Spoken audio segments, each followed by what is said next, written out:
a lot going on in this hour, but it's gonna be good, all right? Don't get me emotional, Troy. Always do. I always say hello to the folks on 95 North just because I can see them riding, and I encourage them all to drive safely. Right. About to witness the 6 o'clock showing of Voices of Domestic Violence, music and monologues. If you are not here, and by the time you see this, the event will have actually been over. But I love it. I'm sure no stranger to anyone who has life. Right. And joining us shortly is Lorena Marshall. Listen to Shira Ayers, your host of Evenings with Shira, Friday 6 p.m. Follow us on Twitter, like us on Facebook, 900 AM WURT. This has been another edition of Evenings with Shira. Shira Ayers is your host. Until we meet again, have a wonderful weekend, and God bless. Fly. Yeah, that was good.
I just wanted to acknowledge Jerome for that.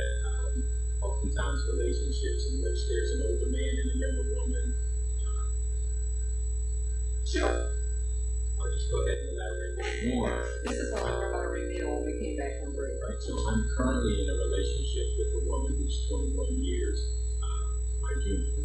And when I met her, it was not, I thought she was very, very attractive, of course, but it took me 6 months to see whether or not I even really wanted to be in a relationship with her. Sure. It took her 12 months to meet my children.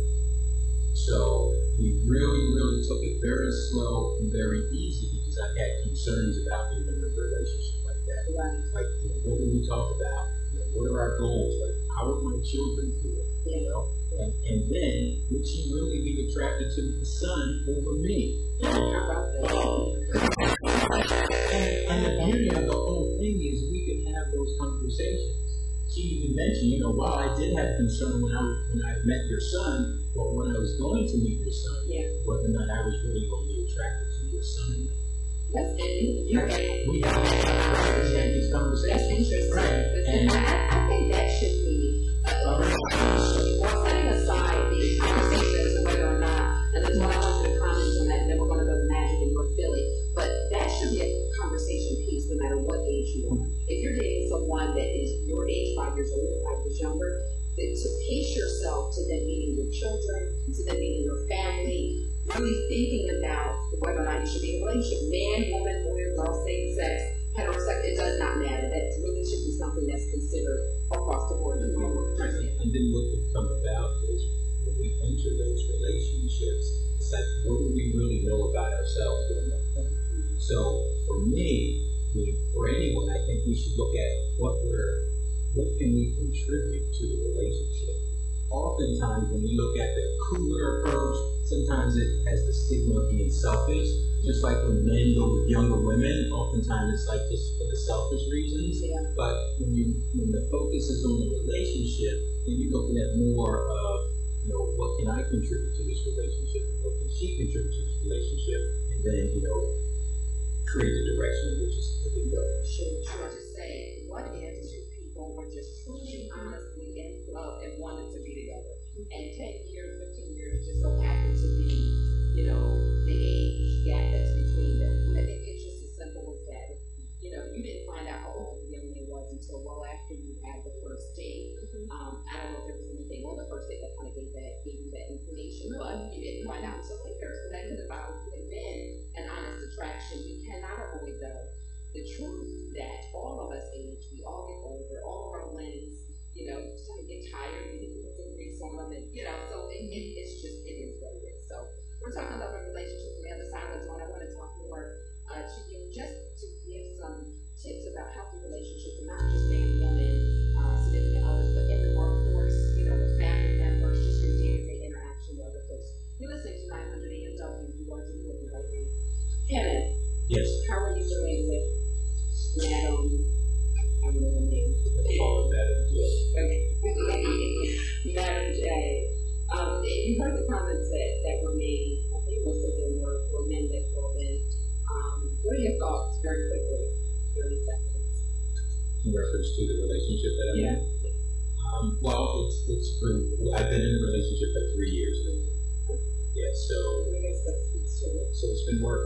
Yeah. We haven't worked. We've been using many of the techniques, being honest with each other, and putting the past in the past and creating a future whichever way we want to go. Yeah. And actually we can actually deal with the most sensitive topics and come out with both of us being honored and respected. Sure.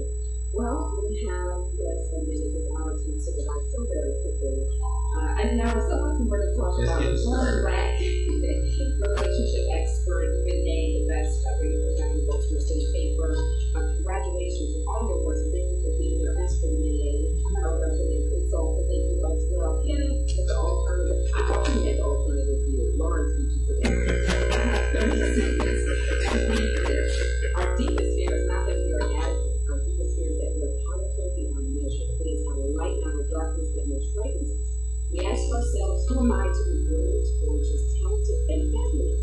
Actually, who are you not to be? You're a child of God with whom small does not serve the world. There is nothing enlightening about shrinking so that other people will feel insecure around you.